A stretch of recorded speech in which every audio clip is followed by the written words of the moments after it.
Welcome to the spirit world, answering your questions on angels, demons, and how the spiritual and physical worlds interact. And now your hosts, Debbie Georgianni and Adam Bly.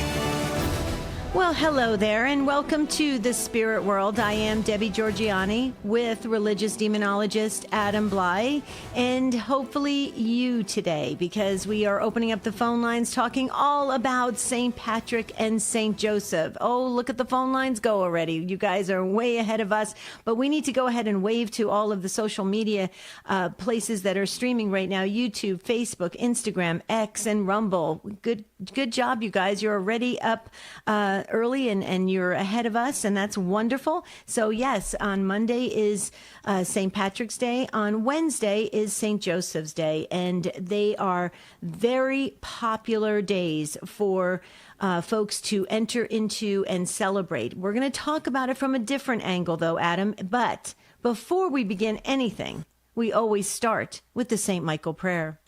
In the name of the Father, and of the Son, and of the Holy Spirit. Saint Michael the Archangel, defend us in battle. Be our protection against the wickedness and snares of the devil. May God rebuke him, we humbly pray. And do thou, O Prince of the heavenly host, by the power of God, cast into hell Satan and all the evil spirits who prowl about the world, seeking the ruin of souls. Amen. In the name of the Father, and of the Son, and of the Holy Spirit. Amen. Amen is right. And we do have the lines open. We have our wonderful call screeners, Anna and Libby, at the phones right now, ready, willing, and able to answer your call today at 877-757-9424. If you're listening to us anywhere on the EWTN Global Catholic Radio Network, please call in, because we love your calls. We depend on your calls. We expect your calls, because this is what this show is all about: a solid catechesis on angels and demons and everything in between. Well, we're going to talk about St. Patrick and St. Joseph today. And typically, if you were to go and Google search any information on these two great saints, you would get a fair amount of info that could help you understand it better. But we're going to cover it from a little bit of a different angle, because we feel that sometimes these things are often missed, or you just overlook some of these things because it's all part of the celebration day.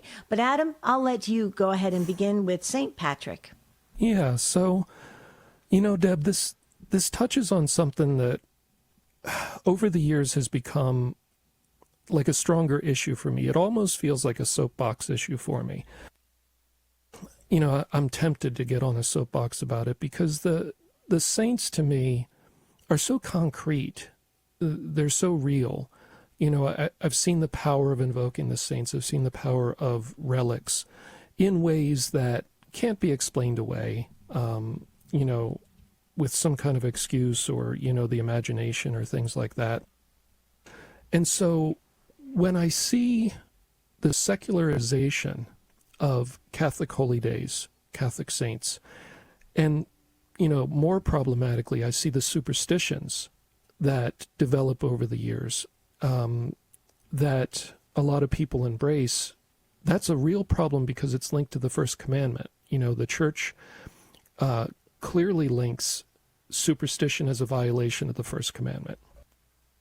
And so when we kind of embrace and encourage these practices, and I know, it happens, it's part of human nature, I think what you're doing is you're kind of diluting the faith, and you're diluting the spiritual benefits and message of these things. So for instance, if we look at St. Patrick, of course, most people think of St. Patrick's Day as a day to drink beer, and perhaps green beer. They also think of the shamrock as a symbol that's associated with St. Patrick. Of good luck, yeah. Which is what? Linked to good luck. Mm-hmm. Again, that's a superstition, and from the church's perspective is a violation of the first commandment. Right. So, I think, when you think it through that way, I think a lot of people would be surprised and say, well, wait a second, that means it's a mortal sin if I do it knowingly. Mm-hmm. What do you think? Well, and it's interesting because these are touchy subjects because, as you referenced the green beer and you talked about the shamrock being of good luck, these are things that are embedded in the Irish culture, right? And so, the Irish immigrants, especially, the ones here in the U.S., and they're very proud of their great saint and all the things associated with their Irish heritage. And they should be. It's a beautiful thing. It's wonderful. And it's the same thing that happens with St. Joseph. I mean, I'm of Sicilian descent, and the Sicilian immigrants here, they take offense if you start saying, well, why can't we have a feast of a table filled for St. Joseph? We're honoring St. Joseph for answered prayers for the drought that happened in Sicily. Why can't we do that? And he's the patron saint of Sicily. Don't be touching our saint. And I totally understand that. I mean, I get it. We hold these things near and dear because we feel like they're ours. St. Patrick, you associate right away with Ireland, right? And St. Joseph, especially St. Joseph's Day, you associate with southern Italy and Sicily. I get it. And I grew up that way. But if you peel back the layers and you look at some of the things that have creeped into this whole commercialization of these two great saints and their particular days, it's problematic on many levels. And Adam and I discussed it at length just about this. So let's go with the green beer for a moment, and let's go with the shamrock for a second, and let's look at this. Okay. Well, when Chicago fills their waterways with green, powder to turn the whole river green, right? Okay. And there's tons of places that are opening up their bars and pubs very early in the morning to start selling green beer. Okay. So that means that people are drinking starting at 10 o'clock, 11 o'clock in the morning all day long. And Adam, you've worked in the prison system and you've said this many times, that alcohol-induced things is what started a lot of crimes and bad choices, right? Okay, so let's hold that aside. Then go to the shamrock. The shamrock initially by St. Patrick was used to teach about the Trinity. That's a beautiful thing. But now it has morphed into this good luck charm, which has nothing to do with what this great saint used by way of spreading Christianity into Ireland. So let's start there and let's really talk about it, because now you got me on this soapbox, because I agree. I mean, listen, we don't want to take anything away from any culture or heritage and anyone is proud, of this. But let's face it, it wasn't until the 1970s that Ireland chose to even start doing green beer, because they saw it as a way to bring tourists to Ireland. So it didn't even relate to the saint's story. Right. And we're not. Here's the thing. You can think of like three types of people that embrace these ideas. You could think of the devout Catholic, the borderline Christian Catholic, and the completely secular person. When the devout Catholic, who, maybe they're Irish and are rightfully proud of their spiritual heritage with St. Patrick, wears a shamrock pin on their lapel because they're associating that with St. Patrick. To them, if that's just an association and a symbol associated with their heritage and that saint, that's in their mind. If you think of their intent, well, maybe that's not so problematic, right? Right. They're just doing an association. Now, the person who's vaguely Catholic or Christian, maybe they were born and raised that way and they're not anymore, and they don't know a whole lot about the faith, but they throw these things on without understanding them, and they engage in the heavy drinking, perhaps thinking that really is what it's about. Maybe Patrick was big on beer. We know different monastics would develop beer. Maybe a person imagines that he was big on beer. And so I think when that middle type embraces these things, it can lead to confusion. Mm-hmm. And I want to go on to the St. Joseph statues buried in the corner of the yard in the same way. Oh, boy. Well, and my husband's a real estate broker, so you're touching, another sensitive area. But Adam, real quickly, though, let me just go back to something for a moment. Up until 1970, in Ireland, it was a dry holy day. It Right. was a dry holy day. They viewed St. Patrick's Day the proper way. It wasn't until the 1970s that it switched and became this drunken fest of, and I'm saying this politely because, guys, I love St. Patrick's Day. Love it. I love the whole atmosphere of it. I really get into the whole feeling of it. But I have seen, coming from the hospitality industry, the hotel restaurant background, I mean, I've seen some pretty dangerous things happen on St. Patrick's Day. Oh, sure. It's not funny. It's really serious that people just kind of let loose and do whatever because somehow it's a holiday that they have the freedom to do that. Yeah, I mean, not like meaning to like really pick on things, but it's really abusive. So I did my undergrad work and my graduate work at Penn State. So, most of that at State College, which is the main campus of Penn State University. And for those that don't know around the world, it's a big state university in Pennsylvania, which is where I'm at. But it is very much, or at least historically, was very much associated with partying and drinking, right? It's a huge school, large population, known for that.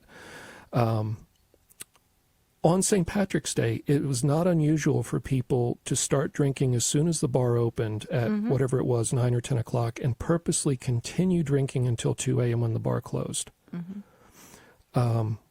So you might say, like, okay, those are college kids, leave them alone. Yeah, but the point is that drinking in excess isn't good for us. It's not good for us spiritually. We tend to make bad decisions when we're drunk, right? Kind of like nobody needs to argue that point. We all know we make bad decisions if we drink too much. So switching a dry holy day into a day of incredible excess of drinking, it just seems like a perversion of something, that was holy turning into something that is really, I think from some argument sinful because you're really poisoning your body at that point. Lots of fights would happen on those days. Oh, yeah. There was a lot of destruction of property, a lot of people blackout drunk. It wasn't pretty. So anyway, and aren't you saying, though, we're just trying to put this into perspective and what we really should be focused on? Yeah, so the point of this discussion is to look at the origin of these things and maybe reflect on the spirituality that created them in the first place and embrace that a little bit. If you're only embracing the drinking and the shamrock, at least go learn about the real St. Patrick. Say some prayers for his intercession. Amen to that.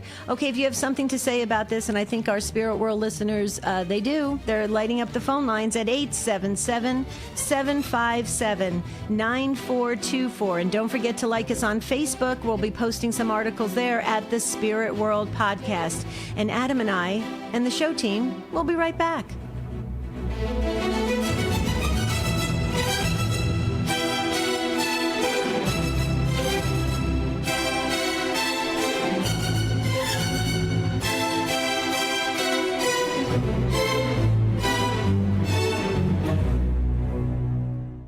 This program is sponsored in part by Saint Candles. Founded by a music executive to comfort a friend diagnosed with a life-threatening illness, the Saint Candle collection has grown to more than 25 candles. Each modern candle is handmade with a prayer coin inside and dedicated to a patron saint. Saint Raphael for healing, Saint Philomena for children, Saint Anthony of Padua for finding love, and many more as well. To see which Saint Candles are available, visit saintcandles.com. When I was in college, I ended up having a lot of questions about my faith, and I ended up leaving the church. After a series of personal tragedies, I really felt a need to come home to a church, and that's when I came back to the Catholic Church. I never realized before that we get, at every Mass, the Old Testament, the New Testament, the Psalms, and the Gospel. I never realized before it's all biblically based. The Catholic Church is based on the Bible. This is the church that Christ started, and we practice all the sacraments as he gave them to us, and I think that's important. I love getting up and going to church. I love going to Mass. I feel like I get to go to Mass, not like I have to go to Mass. The joy, I have joy in my spirit, I have a lightness in my spirit that I haven't had before. I love the Catholic Church with all my heart, and I can't imagine my life without it. My life is totally different now. If you've been away from the Catholic Church for whatever reason, we invite you to take another look. Visit CatholicsComeHome.org today.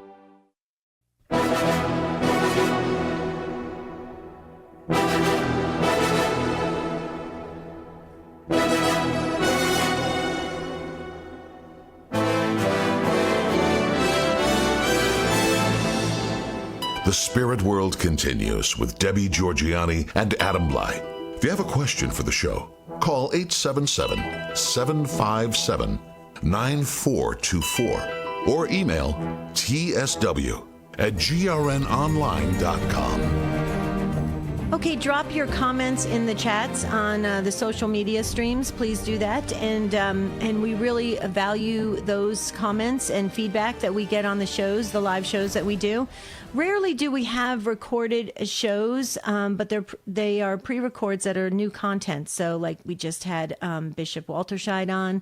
We're going to be having Father Chris Alar is coming up, and we're so excited about that. So when we do those rare pre-records, they're wonderful shows for you to pass to your friends. But we are live today, and it's always wonderful when you're talking about St. Patrick or St. Joseph, and you get a Patrick that calls in, and so we do have a Patrick that has called in. We'll get to his call in just a moment, and then we'll get to Dennis and the others. But folks, please call in if you have something to say about this topic. We're trying to present a fresh angle to St. Patrick and St. Patrick's Day, the celebration, and St. Joseph's Day on March 19th, and to really understand what we as Catholic Christians, how we should look at these holidays, how we should enter into these celebrations, and how really we should appreciate these two saints. So the number to dial if you have something to say about this, and you can ask a question that's a bit off topic if you have something important about angels or demons. So we really want to hear from, we don't ever discourage our Spirit World listeners because we're only on once a week. And that's on Saturday. So if you have something that's pressing and you need to talk to us, please call us. 877-757-9424. That's 877-757-9424. And Adam, would it be okay before we get to St. Joseph to go to Patrick in Buffalo? Because his name is Patrick, so I think he gets to go to the front of the line. What do you say? I agree, Deb. Okay, Patrick in Buffalo, New York, listening on our friends at the Station of the Cross. Hi, Patrick. Welcome. Hey, Debbie, it's been a while since I spoke to you. I don't know if you recognize my voice. I do. How are you? Okay.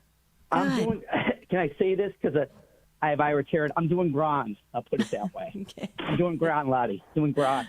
I had to call. I was going to wait to call the Monday because you're going to talk about it. But but my middle name, my parents really wanted me to get to heaven. I'm actually Patrick Joseph. Wow. So I got both. And my son is a Patrick Joseph. So this time of year, and for the longest, I took it for granted, got caught up in the Irishness, drinking, acting foolish. You know, I know more about how these saints are awesome in my life, but when you were both talking about, we're guilty of all this. The green beer, getting a little too drunk. It's such a secular holiday, and we really forget the importance when we're out partying, what St. Patrick did, what he sacrificed. It's all about having fun, and we'll have it too much, little stuff, and we'll get into trouble. It happens. That's what St. Patrick says, the parade. Mm-hmm. You know? Yeah. Buffalo really celebrates. We do. Mm-hmm. Well, so I'd love Adam to comment on that because he's not too far away from you. He's in Pennsylvania. Do you have big celebrations? Nice to Adam. I think you guys are awesome. You guys are awesome. I love your show. Go ahead. Oh, so Patrick, I'm curious. How do you celebrate St. Patrick's Day? Well, I'm an older gentleman. I'm 52. Well, I don't do it as much as I used to. But in my younger days, we're looking about 20 years ago, I lived it up. I'd go to the parade. I visit the pubs that are around there, and I did a little too much. I remember doing that. But I didn't know Jesus wasn't at the center of my life. I was a Catholic in name, and I just partied too much. But now I just kind of I'll have some Guinness or so with my son, and we'll get a Reuben. That's how we're trying to celebrate it. Not too much. Probably won't go to the parade because it's just, we've been there so many times. That's about it. But we have a big Irish heritage in Buffalo. We have one part in Buffalo. It's called South Buffalo, and it's where all the Irish immigrated to South Buffalo in Buffalo, New York. There's so many. So we have so many districts that hold on to that heritage. And I'm sure where you're from, too, you have some Irish neighborhoods as well. Oh, sure. So we really get into it here. Mm-hmm. And they have Irish pubs, Irish music. All right, that's about it. I'll let you talk. I'm sorry. Oh, it's okay. That's okay. So Deb, I guess that's what I was starting in the first segment to try to discriminate between is, Patrick saying that earlier in his life he was Catholic, but he wasn't really in touch with his faith fully and understanding it and embracing it. So he engaged in more of the secular side of that holy day. And now as he's getting deeper into his faith and closer to Jesus, he's more, on the religious side of it. Oh, yeah. And I think there are those kind of three groups of people. There's those that are devout that might wear the shamrock pin, or they might, do something like go out and make a toast or something, but they're not going to turn it into a secular, really kind of potentially sinful thing. There's a middle group that doesn't really understand what they're doing. So the intent really isn't so bad, but they need conversion. And then there's the purely secular group that has no bad intent. They just think of it as a secular holiday. And it's that intent is what I'm getting at. The intent with which we do things is important to God. What defines a mortal sin is, it's one of the 10 commandments. You choose to do it anyway in a mindful way. That's what makes it a mortal sin. So when we're talking about these things, it's informing your conscience, if you're listening, that the drinking is not historically part of it, if you go back before 1970. And it's probably not a very holy thing to do, to drink to excess, certainly not all day. And there are holy things you can do. I was just going to say that. Yeah. Okay. Yeah. Yeah, go ahead. I mean, make a holy hour to Jesus, thanking Jesus for all these great saints. Say an extra rosary. All sorts of things that we can do. Light a candle. A beautiful candle, remembering the day. But Patrick, I agree with what you and Adam were saying. It's this idea of, as we grow in our faith, we start to see the bigger picture. God gives us a glimpse of the bigger picture. And when we get that glimpse, it's hard to go backwards.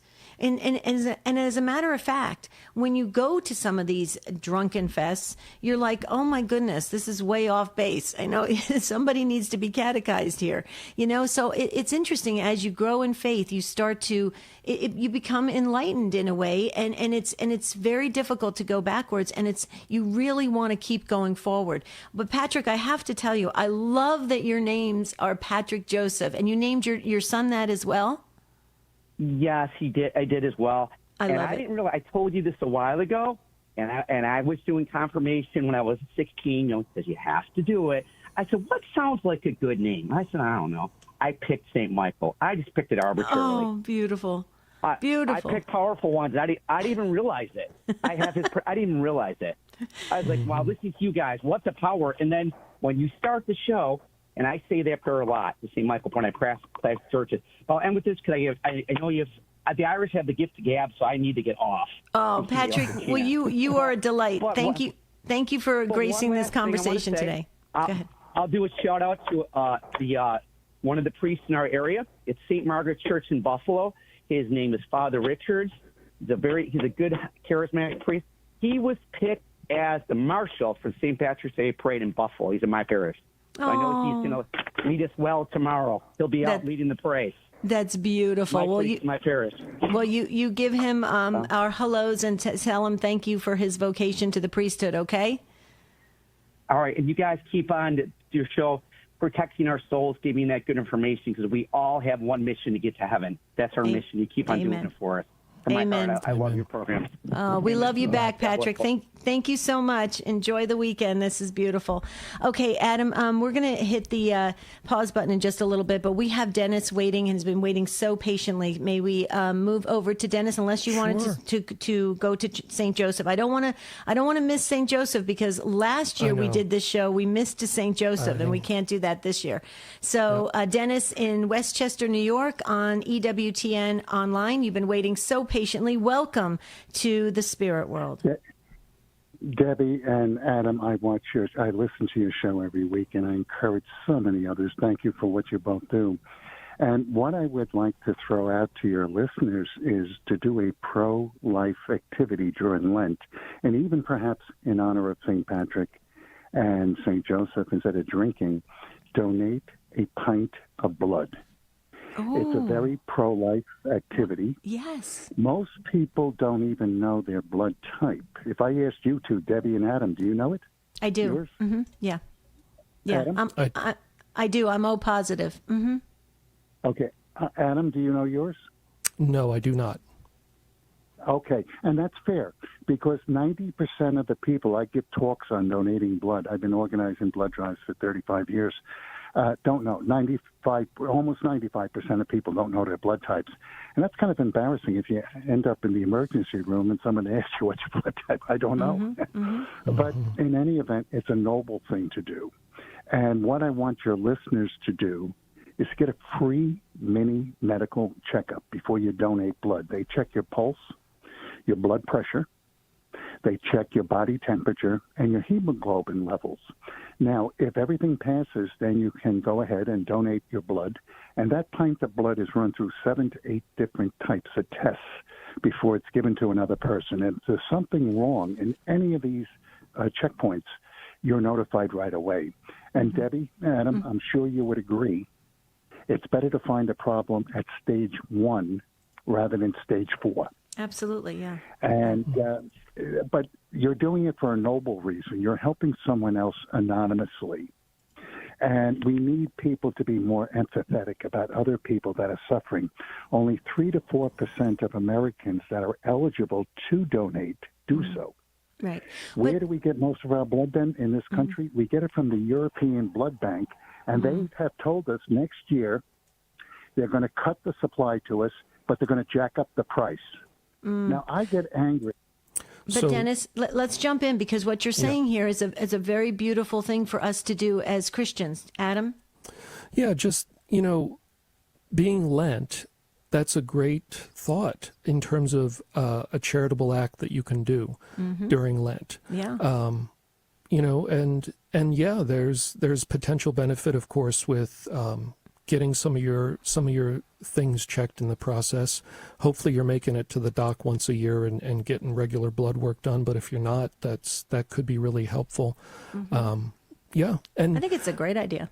On the other side of the break, Deb, don't let me forget. I agree with you. I want to touch on St. Joseph a little bit. Okay. Because we missed him last year. Right, but I absolutely. But Dennis, thank you so much for sharing with us. I just want to make sure I get that gold star in an envelope mailed to me. Since I did know my blood type, I think I should get at least a gold star. I'll get one from producer Tim. That'll be fine. Okay, Dennis, thank you so much. Appreciate the call and the suggestions. Great. We actually have some responses already coming in from the Spirit World listeners. They are quick on social media. So Ann and Jim and the others will get to you on the other side of the break after we talk about the great St. Joseph. When we come back, we're talking about 2 great saints on this extraordinary week of St. Patrick's Day and St. Joseph's Day. So please stay with us on the Spirit World. And don't forget to like us again on Facebook at the Spirit World Podcast, because we have articles we're going to post after the show. And we'll be right back.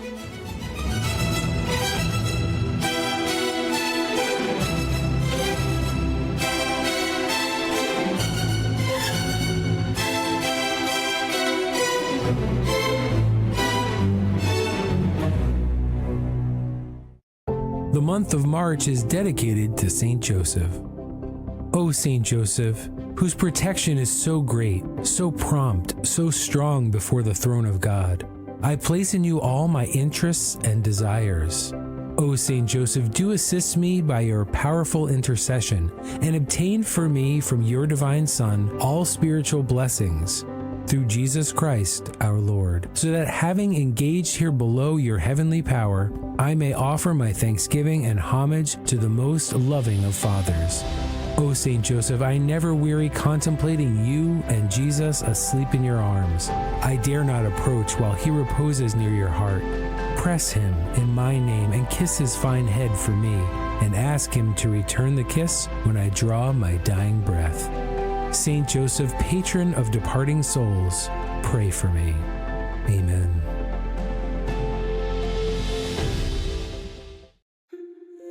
Want some more joy in your life? Need some more peace in your day? Want to wake up each morning excited about life in a whole new way? Life coaching may be just what you need. We have a team of dedicated coaches willing to assist you in creating a plan for a better future with God as the focus. Jesus said, I came for you to have life and have it to the full. So begin today with that abundant life. Visit us at standtalltoday.com.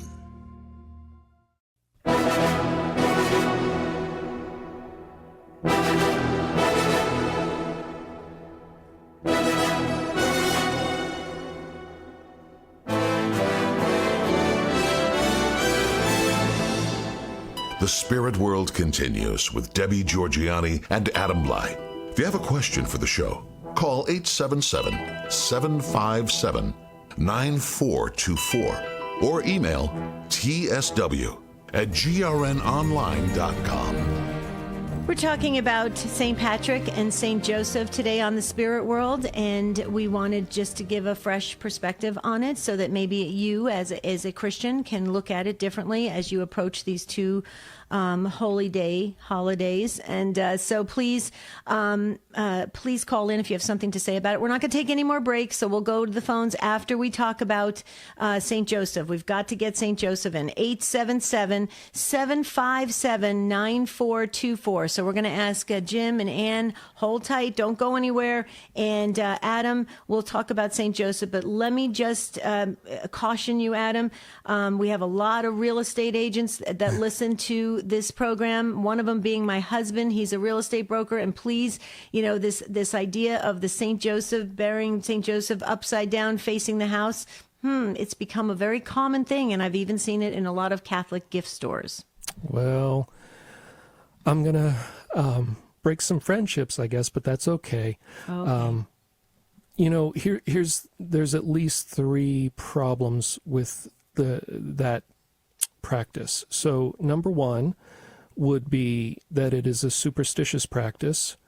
It is not linked with any formal blessing of the house or anything from the church. It's just done with an unblessed plastic statue that you buy at the store, and you bury it with the superstitious belief that it will help sell the house. And so being a superstition, it's linked with the violation of the first commandment. That's number 1.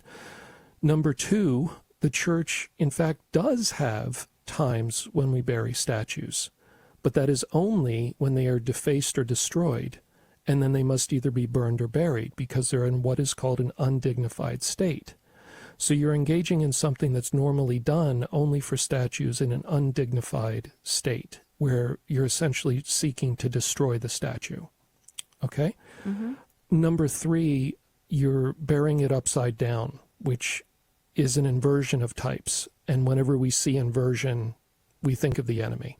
Mm-hmm. Okay, so when we think of things being inverted. Now, may I just say something here? In the past, and I know because I have seen it, priests have blessed the statues before they are buried, and then have told the people that when the house sells, to dig up St. Joseph and place him in a prominent position in the home. Okay. I mean, I'm not, this isn't like a huge thing in my life that I've been involved in cases related to this or something. And I'm sure, when there's a situation, if your priest gives you that guidance, obey your local priest, obey your local bishop, for sure. These are just my thoughts sitting back and looking at the practice, from my perspective. I think it's problematic. I think, the core issue is the superstitious violation of the first commandment. But, these things happen. It's called syncretism. Exactly. And normally, syncretism is essentially the blending of local folklore in with the Catholic faith. And that happens all over the world as the Catholic faith, lives and breathes in various cultures. Mm-hmm. But let's talk about the great Saint Joseph. Would he be offended at that? I mean, if you have people trusting that they want to sell their house, because he's so amazing of a saint, and he provides, for families, and he's there to have meaningful work for people. People find jobs because of St. Joseph, and we're going to be talking with Anne shortly, who goes to St. Joseph for just that. So, I mean, wouldn't St. Joseph be honored by that? And especially to have the the statue being put in a prominent place afterwards. I mean, I think that's where the churches are. Some Catholic churches are allowing it, because I will tell you that these kits, these St. Joseph kits, are sold in church gift shops. Some of them. Yeah. So, and like I said, I'm not saying I'm the authority and people need to obey my particular perspective. This is my perspective for the reasons that I gave. I understand some people think it's okay. I would dare to postulate that St. Joseph would be more happy if you prayed the Litany of St. Joseph. Okay, got it. Or prayed a rosary, since he's part of the Holy Family and so connected with Mary. Some type of prayer to God, I think he would be more happy with than burying a statue of him upside down that wasn't centered, that's not centered around prayer. Well, and a lot of people, to be honest with you, when they move and stuff, they forget to dig him back up, and he's been left at many locations, I understand. So, and that's an unfortunate thing that happens. Okay, anything else about St. Joseph before we get to Anne? Because Anne's going to talk about St. Joseph. Just that, I think he's a saint that a lot of people don't know how to get close with and deeply understand, partly because there's relatively little said about him. But if you meditate on him, he really did play a big role. Jesus was fully man, fully divine, and Joseph was the man who raised him and taught him, probably taught him the Jewish faith, the traditions, probably taught him how to work and labor, taught him lessons about life. So, he is a saint. There are litanies to St. Joseph out there down through the centuries that have been written. There are prayers associated with him. He's associated with working and labor. And so he's a great saint to bring a little statue of St. Joseph to your workplace that's blessed and ask for his help as you're engaging in your labors. Absolutely. Okay, so we are going to go to Anne in Whittier, California on Sirius XM 130. Anne, thank you so much for waiting. And you do have a comment about the great St. Joseph. Yes, I do. How are you, Debbie? We're doing well. Thank you so much, Anne. It sounds like you're in the car, so please, are you safe? Are you safe? You're not driving in Los Angeles area on the... No. I'm on Bluetooth, so I'm safe. Okay, you go right ahead. I agree with what Adam just said, because I really honestly don't even really remember when I started to go to St. Joseph, but I know that as time went on, the more faith I put into it, the more I learned, like, the different prayers, the more faith I started to develop with him and feel like I really am speaking with him. When I go to him like I would go to my father, I really feel like he's listening to me. And it's such a beautiful thing. I can't explain it, but I actually also have other people in love with St. Joseph because I speak about him so much. And with this month of March, I'm just always so excited to honor St. Joseph. But he always, this last job, I have another new job, Debbie. I wasn't looking for a job, and he just heard all the frustrations I had with my job. The job opened, I applied, and I got it. And I'm just like, this is all God's will. This is all God's will, but it's the prayers of St. Joseph, who always watches over me. Yeah, I just wanted to comment on that, Anne. I love the way you love St. Joseph, and I'm just curious, were you consecrated to St. Joseph like the Father Donald Calloway's book, which I think is spectacular, Consecration to St. Joseph? Did you ever go through that book? I'm going to be honest with you, Debbie. I'm afraid to do it because I get to be a procrastinator sometimes. Okay. So I just am so afraid to start it and not finish. Gotcha. If I do something like that for St. Joseph, I want to go all the way through. Yeah, I understand, and that's fair. What do you say, Adam? Anne, I would encourage you to do whatever you can from that book. Don't shy away. A lot of people hesitate to start a new part of their spiritual journey because they think, I won't be able to handle it, or it's too big of a commitment.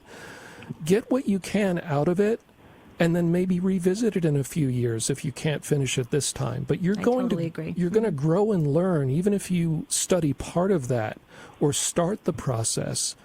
You're going to grow and learn, and God's going to capitalize on that and build on that. So I would say go ahead. Yeah, and it's a very thick book, as you know, Ann, and folks can get it at EWTNRC.com, The Consecration to St. Joseph. Father Donald Calloway did a phenomenal job on it. And Ann, I agree with Adam. You could do it in little snippets. You don't have to do the whole process. Oh, okay. All right. Okay. Well, I'm gonna pray on that because I've been thinking about it actually for a long time. Mm-hmm. Yeah, So that's awesome. That would be my next step. Yeah, there you go. Well, Ann, and you probably others are going to pick up the book as well. So I think it's wonderful that your call came in, and thank you for honoring St. Joseph today, and safe driving in the LA area. Okay, Ann, we'll talk to you again soon. All righty. That was a beautiful call. Real quickly before we get to Jim, we have some social media comments coming in. Christopher on Facebook wants to know, he says, good morning, says, why are leprechauns and a pot of gold on St. Patrick's Day? Adam, that's all associated with the whole good luck, good fortune thing, correct? Well, it actually goes back to Irish Celtic mythology and paganism.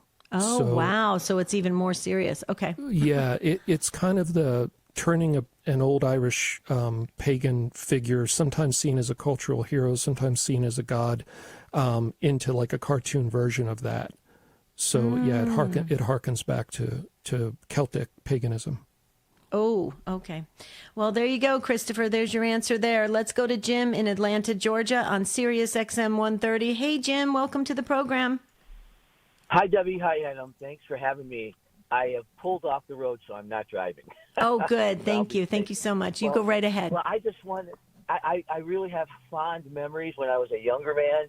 Before I moved to Atlanta, I lived in Utica, New York, Utica, Rome area, and we came up at St. Joseph's, St. Patrick's Church, which is a combo from the 60s.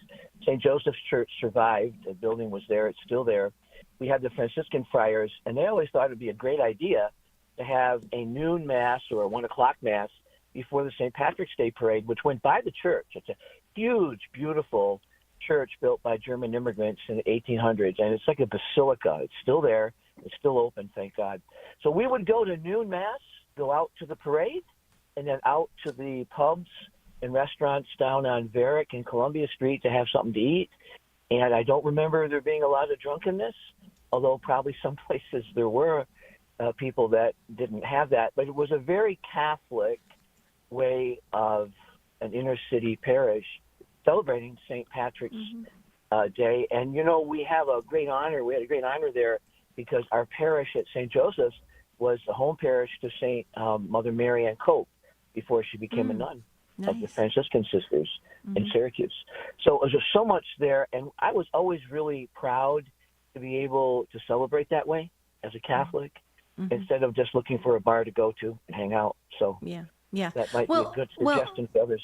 Right. And one thing I will say, Jim, I'm all in favor of celebrating things, in moderation and when they have some depth of understanding and meaning to it where we can bring it into our conversation. So like going to do something that is spiritual and then going out afterwards for a nice dinner and celebrating and talking about it. I think that's a great continuation of the conversation, fellowship, and bringing God into our lives. So I'm all in favor of that. I'm all about that. Right. Where I think we're tapping into is this idea that, you look at the calendar. Oh, it's March 17th. It's St. Patrick's Day, a day for me to have no Lent and go have fun. And, just cut loose and whatever happens, and God will forgive me because it's St. Patrick's Day. That's, in my humble opinion, is a very dangerous angle. And I think the world is going in that direction. What do you say, Adam? Yeah, I'm not aware that there's a relief of the Lenten disciplines on St. Patrick's Day. Is there? Well, there have been. I've been at places where they've given dispensation. Yes. Okay. So, and I have been at places, but I don't know if it's standard. I don't know who gets to decide that, if it's just the bishop in that area, but I have been at places. I've been at events that have taken place on March 17th, and yes, they've lifted the Lenten disciplines. And of course, the diocesan bishop has the power to dispense with that, so that would be fine if that happened. Mm-hmm. I just haven't come across it myself, I don't think. Yeah. No, I have actually. I do remember. Go ahead.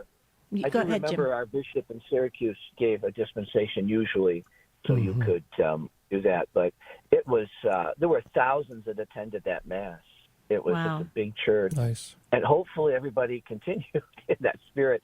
But I thought it was a good way to center, on Christ in the Eucharist. And I'll have to say though, the weather in Central New York was usually so bad.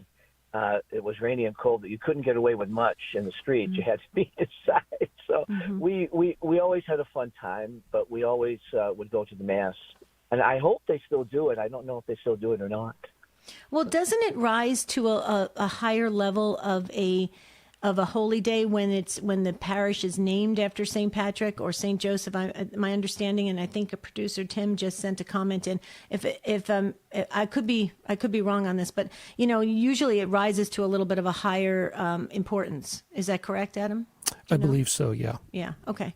Well, that's interesting, Jim. I'm glad you shared, and it sounds like you have such fond memories of living in New York, and I think that is beautiful. And now you're in Atlanta, Georgia, so that's wonderful as well. But I think when we reflect back on the things that we did growing up with the importance of, parades and getting together as a community and building the community and having that healthy pride for the community, I think is a wonderful thing. What do you say, Jim? I agree, and that was back in the late 80s and 90s, and we don't have that tradition in the South, honestly, but some of the Catholic churches here, I belong at St. Monica's here in Metro Atlanta, but we have a St. Patrick's Day dinner, so I agree, and I think it's great of both of you to bring this up.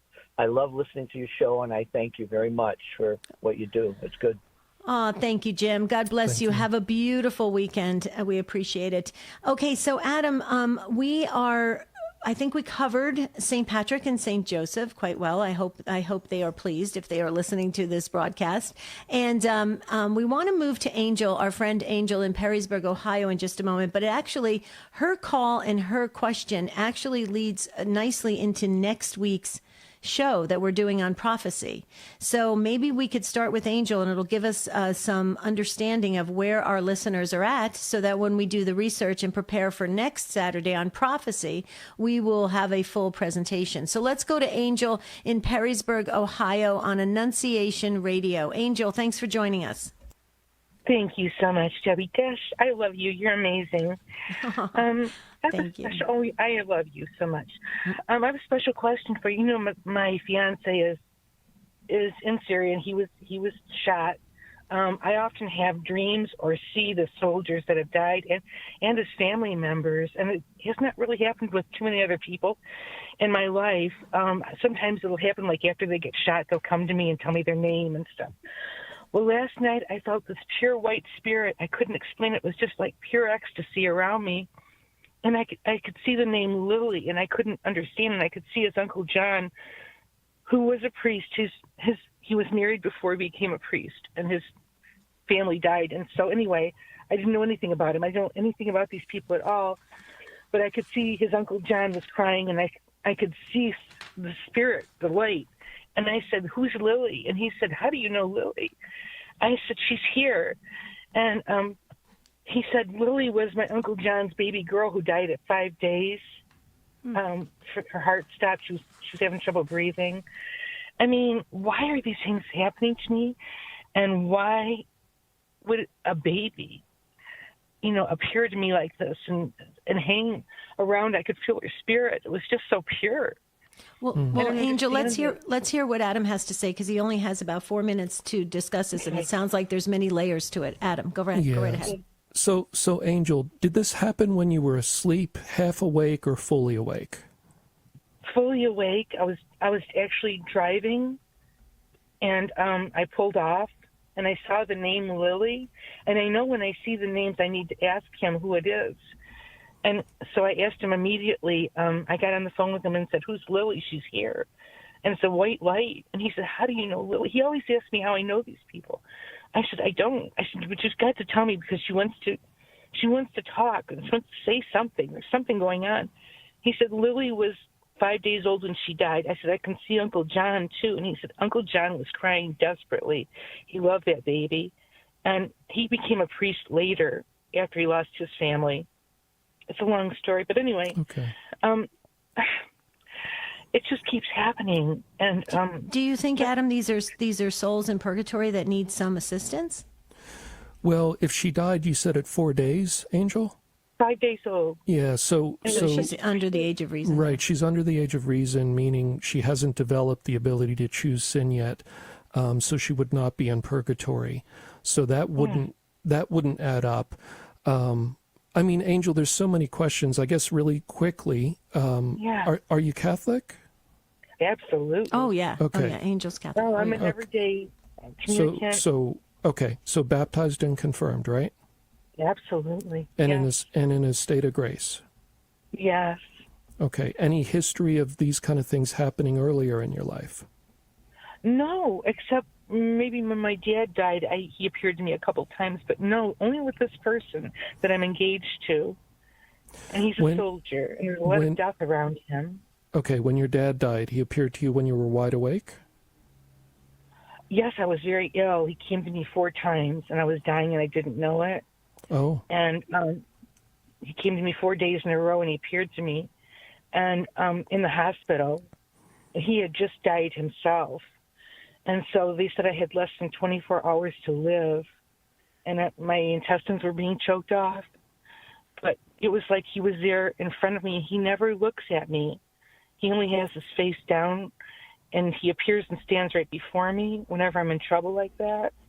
How many times have you seen him? 4 or 5. Okay. Times. Yeah. Well, Angel, of course, I can't give you a simple answer. I can tell you that the child would not need prayer because they wouldn't be in purgatory. What if they weren't baptized? What if they weren't baptized, Adam? The church leaves that up to the mercy of God. Okay. So people I think she was baptized. He was a very holy man. Okay. Uncle John was a very holy man. So I'm not sure if that necessarily makes sense. Is her father, who became the priest, is he still alive? He had a terrible death. He was poisoned. Okay, so he's not alive. So, yeah, I'm not sure, Angel. Here's my advice, and I know this may sound strange to you, but next time you're praying, talk with Jesus and ask him to take all of this away if it's not from him. Okay. And you need to do that sincerely, meaning you need to be willing to let it go if it's not from him. And then also, of course, you need to rule out any hallucinations that are brought on by stress. You need to rule that out just to be safe, because the mundane possibilities are more likely than the supernatural are. Supernatural stuff is rare. The mundane is mundane. It happens all the time. So I'm not dismissing it and saying it's just your brain, but I would talk with your doctor and just rule out any infection or anything going on there. I just have a brain injury. Okay. My right lateral ventricle is enlarged. Okay. So, but, that's never played a role in any of this until I met this person. So you have to go quickly, Adam. Yeah. So we're going to wrap up here, Angel. So again, ask Jesus to take it away if it's not from him, and then let it go. I wouldn't focus on it anymore. Just focus on moving forward with your prayer life. Okay. Angel, thank you so much for entrusting us with this question and this experience that's happening to you. We are going to pray. I put everybody in the prayer book, by the way. Everyone's in the prayer book who called in today. I had the prayer book out from yesterday, from Take 2. So that's wonderful. Thank you, Angel, and the others. Thank you to all on the chats. Going strong. We'll wave to you again. This time, goodbye until next Saturday on YouTube, Facebook, Instagram, X, and Rumble. You guys did great. Leave your comments there. Keep keep the conversations going. We want to thank so very much Anna and Libby on the phones. Thank you to producer Tim. Thank you to Guadalupe Radio Network for producing this show, and EWTN Global Catholic Radio Network for airing it all over the world. Okay, that'll do it, folks. For Adam Bly, I'm Debbie Georgianni. Until next Saturday, have a beautiful and blessed week. We'll see you real soon.